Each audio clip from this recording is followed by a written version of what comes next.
The story begins with a woman named Laura Peterson mourning the loss of her son, Caleb, a soldier who died in the war in Afghanistan. While she's grieving, Laura receives a surprise visit from a man named David Collins, a former U.S. Army sergeant who says he served with Caleb in Afghanistan. David tells Laura that the reason for his visit is because of a promise he made to Caleb. Caleb had asked him, if anything ever happened, to go visit his family and tell them how much he loved them. Laura is moved to tears by Caleb's final message, and David feels guilty for making her emotional. But instead of being upset, Laura thanks him for coming and invites him to stay at their home for as long as he likes. While Laura and David are having a casual conversation, her daughter, Anna, walks in, about to leave for work. Laura introduces David to Anna before she heads out. Meanwhile, Caleb's younger brother, Luke, is still at school. Luke is a quiet student with no friends, and because of that, he's constantly bullied by his classmates. Before heading home, one of the bullies even slams Luke's face into a locker. When Luke arrives home, David introduces himself as Caleb's friend and tries to get to know him. David notices the bruise on Luke's face and asks about it, but Luke lies and says he hurt himself playing football. A little later, Laura's husband, Spencer, comes home. Like Laura, he warmly welcomes David and also allows him to stay with the family for as long as he wants. That evening, Spencer and David have a long conversation, during which Spencer opens up about some problems he's been having at work. Elsewhere, Anna is with her boyfriend, Zeke. She tells him about David staying at her house. The next day, Luke is surprised when David shows up at school to pick him up.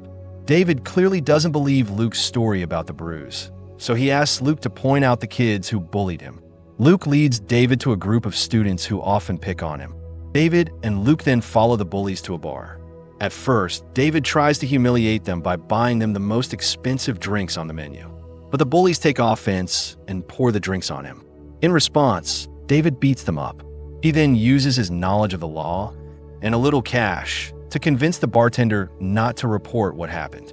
Afterward, he tells Luke to stand up for himself and fight back against anyone who bullies him.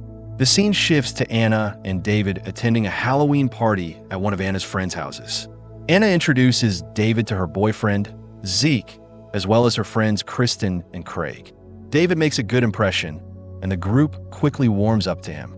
During the party, Kristen's ex-boyfriend suddenly shows up and causes a scene when Kristen refuses to speak to him.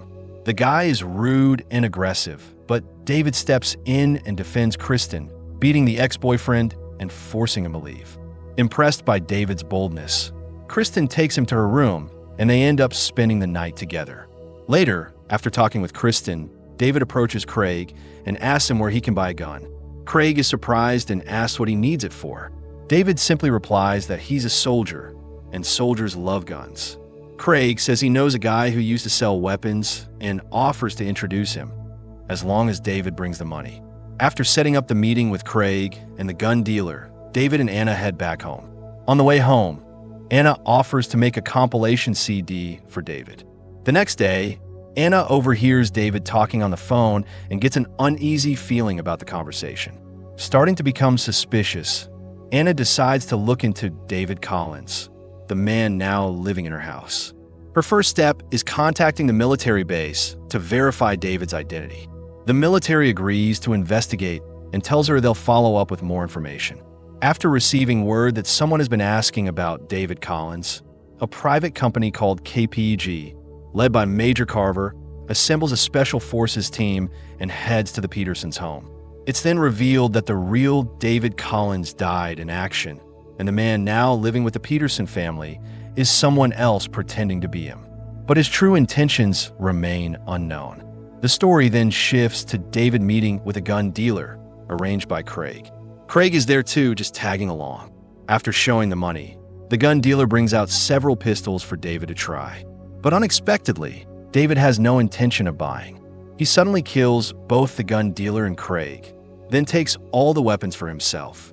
Meanwhile, Anna receives confirmation from the military base that the David Collins in her house is an imposter. The real one is dead. She quickly tells her parents, but they don't believe her. Frustrated, Anna tries to gather proof. She secretly takes David's phone and snaps a photo of the recent calls he's made. Then, she gets a call from Zeke, who says Craig has been murdered, and he's being blamed for it. At the same time, it's revealed that Spencer's boss has mysteriously died, which conveniently gives Spencer the promotion he had been waiting for. That evening, while the entire Peterson family, including David, sits down for dinner, Anna finally confronts David and reveals what she knows about his identity. But David calmly charms Laura and Spencer, showing them his military dog tags and insisting everything is fine. Once again, Laura and Spencer choose to believe David's words, brushing off Anna's warnings. This only fuels Anna's determination to expose the truth. The next morning, while dropping Luke off at school, Anna asks her little brother to help her out by checking David's recent call history. Back at the house, David is helping Laura hang laundry. When he steps inside to grab the rest, Major Carver and his special ops team arrive and ask Laura about David's whereabouts. She tells them he's inside the house. Sensing danger, David reacts immediately and launches an attack on the team. A gunfight breaks out between David and the special forces. Carver tries to protect Laura, but she runs inside the house instead. David is hit in the thigh, but he quickly treats the wound, then proceeds to kill every member of the special forces except Carver. David finds Laura hiding in the kitchen. She's confused and asks him what's going on, but David doesn't answer. With his cover now blown, David stabs Laura with a kitchen knife and escapes. While driving away, David's view is blocked by dust. He crashes into another car, driven by Spencer, who was on his way home. David then kills Spencer by shooting him in the head. Carver, still chasing David despite his car's tire being blown out, arrives at the scene of the crash, but finds that David is nowhere to be found. He does, however, find Spencer's body inside the wrecked car. Realizing the danger, Carver stops a passing driver and asks to borrow his car. He tells the man that he needs to pick up Anna and Luke immediately to keep them safe. Carver quickly drives to the restaurant where Anna works. He reveals his identity and informs her that her parents have been killed by David. Carver then explains that David was a test subject in a secret military medical experiment. He had been programmed to eliminate anyone who might expose his identity. Carver warns that David can't stop, even if he wants to. Devastated by the news of her parents' deaths, Anna immediately tries to contact her younger brother, Luke, who is at school preparing for a Halloween party. Not long after Carver and Anna leave the restaurant, David arrives. He asks Kristen about Anna's whereabouts, but when Kristen becomes suspicious, David shoots her and throws a grenade inside the restaurant, blowing it up. David then heads straight to the school to kill Luke.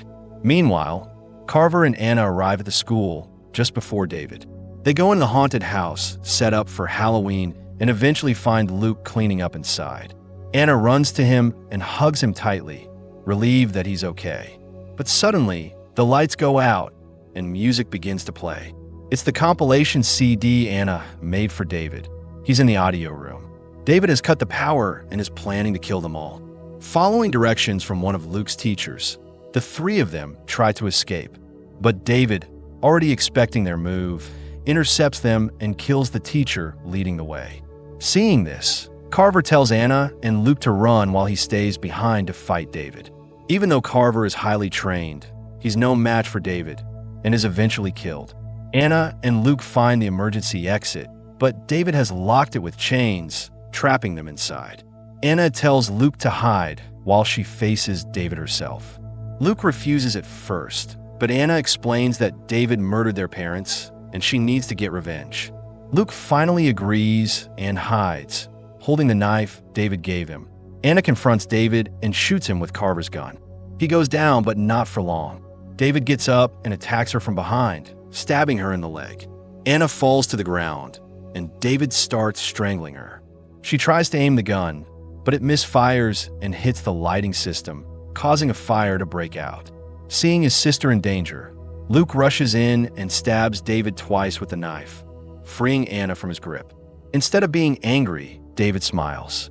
He tells Luke he did the right thing and gives him a thumbs up before falling unconscious. Soon after, the police, ambulances, and firefighters arrive at the school.